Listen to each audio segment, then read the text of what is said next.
Okay, I usually talk about search engine optimization, but today I'm going to talk about video because I've been doing that longer than I have search engine optimization. So, first time I've done this presentation, so if you have any questions, feel free to yell them out and we'll try to keep it free flowing. But I realise we are at the end of the day, so we'll try to keep it moving and so people don't fall asleep. Just before we get started, how many people here, someone asked a question earlier about B2B, and I know most of the audience is B2B. How many business owners do we have here? Okay, great. And everybody else is working primarily in marketing or PR for other organisations? All right, good. Excuse me, if you want to connect with me, there's my vlog details and also my Twitter account. I might just add, since Darren Rouse has just finished, one of the things that I think Darren owes a lot of his success for is his incredible generosity of spirit online. I've been following Darren for a year, even though I've probably maybe left one comment in all that time, in all the years I've been following him. But he taught me a lot early on about search engine optimization as well, so which is what Stuart Media primarily does these days. Some of our clients, we'll skip past that one. Okay, who here has seen How Kevin Bacon Cured Cancer? If you're interested in social media, I only got onto this documentary a couple of months ago when it was repeated on the ABC. I'd never heard of it before. But if you're into social media, I highly suggest you get hold of that video. It's on Vimeo there, as you can see, because it talks about the science of networks, and it talks about the science of networks and the way that networks operate is universal, right down to a molecular level, right up to how you and I are interacting today. And with everything that's going on with Twitter and social media and connecting, and a lot of the things that Laurel was saying, Gavin was saying, and Darren's been saying, and probably a lot of the stuff you'll hear from Steve and David tomorrow, it all is explained scientifically in this documentary, so I highly suggest you watch it. Okay, why can I talk about video? We started doing video back in 1998. This is before we had Google and YouTube and these other things, and Facebook. We used to deliver around 300,000 video and audio streams per month. We were doing it back then via portals such as AOL, Yahoo, and all those guys. We produced the Australia's first interactive radio stations back then, and subsequent to the .com era, I became a video systems architect for a large-scale VOD rollout. Since now 2004, thereabouts, I've been doing from 2004 until about 2005, it was an irregular video blog, and it became regular in late 2005. And I think that's what Darren said about the rhythm of publishing is really important, and I believe that as well, which is why I will be late in the morning because I've got a show to do, I've got a video blog to get out. And I'm also a graduate of the National Theatre Drama School back in 1991, and the only reason I mention that is because it does give me permission to talk about performance on camera. Okay, why video? Google told us in 2007 that there are 12 million Australians online. There's probably more than that now. I don't know what the current numbers are.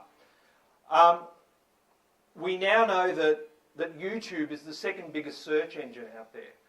You know, a lot of people think that we had Google, and then it was Yahoo in Australia, and then it was 9MSN. Well, the opposite was actually true. It was, well, not the opposite, but Google was, yes, number one. Yahoo was a very poor number three at about 1 or 2%, and 9MSN was about 5 or 6%. And I have a theory about the 9MSN or Bing or whatever you want to call it, or whatever their name is this week. I have a theory about those users, and that is because they've got that market share, because Bing or 9MSN is the default homepage on most new computers. And I think the people who use Bing and MSN and those sorts of things also have the plastic on their furniture. So we need to use YouTube, okay, because we're all doing it. Back in the late 90s, we were doing an audio show. It wasn't called podcasting back then. It was called streaming audio. And then all of a sudden video became available, which was really exciting.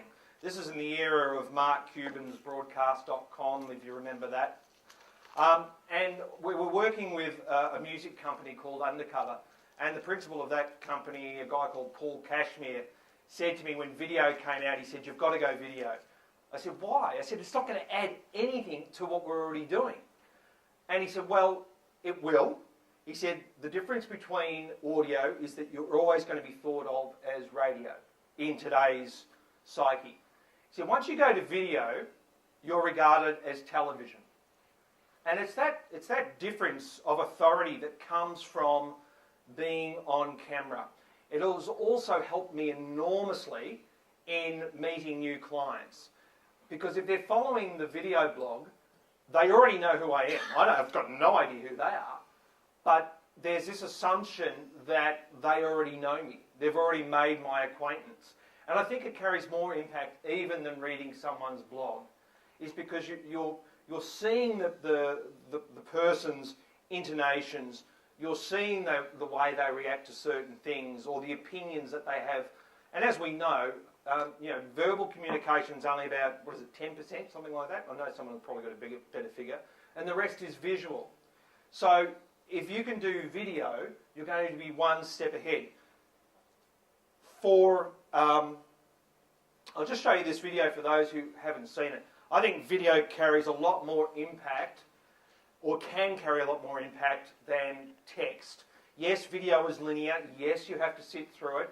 I can't just scan, read the copy on the page. But the difference with video, and I'm not saying one's better than the other, I'm just saying they're different.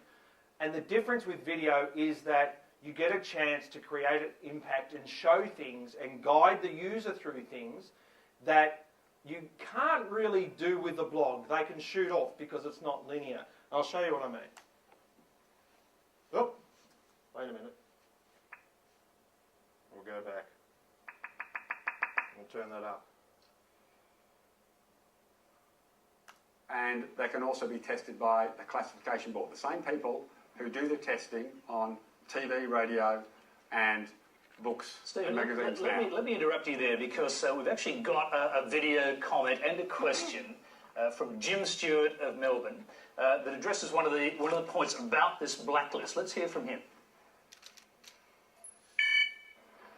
Senator Conroy, quick question for you. What makes you think your government can possibly censor the internet when the whole industry has told you it's a bit like trying to use chicken wire for a dam wall? To give you a quick example of that, WikiLeaks, this is a search on Google on for the word WikiLeaks over the last month. And just for the Australian pages, we find there are 11,200 pages talking about WikiLeaks in the last month. Now, I've been on the internet for the last 17 years, and I'd never even heard about WikiLeaks, the whistleblower site, until last week, until your government blacklisted it. So my point is, every time you blacklist one of these sites, you're going to have thousands and thousands and thousands of other sites talking about it and linking to it. The only course of action that a government should be taking here is helping its citizens become good digital citizens. Okay, well, that's clearly the most technically adept question we've ever had come in on a video. You can see what you're dealing with here. You're dealing with very articulate people who seem to know exactly what they're talking about. Thanks, Tony.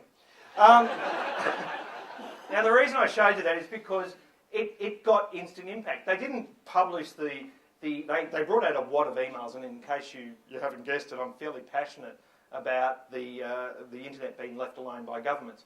But on that night, they got a wad of emails, 2,000 emails, the most correspondence they've ever had for any one of their topics. But, they didn't read out any of the emails or ask any of the questions from the emails, because what carries impact is what people see. When David Meerman Scott was out here, he told us that the Will It Blend series, has anybody here not seen the Will It Blend series? You've got to see the Will It Blend series. I won't show it here today, but I'll let you, because everybody else has. But basically, that's one of the things that they blend before and after, which will give you some idea. But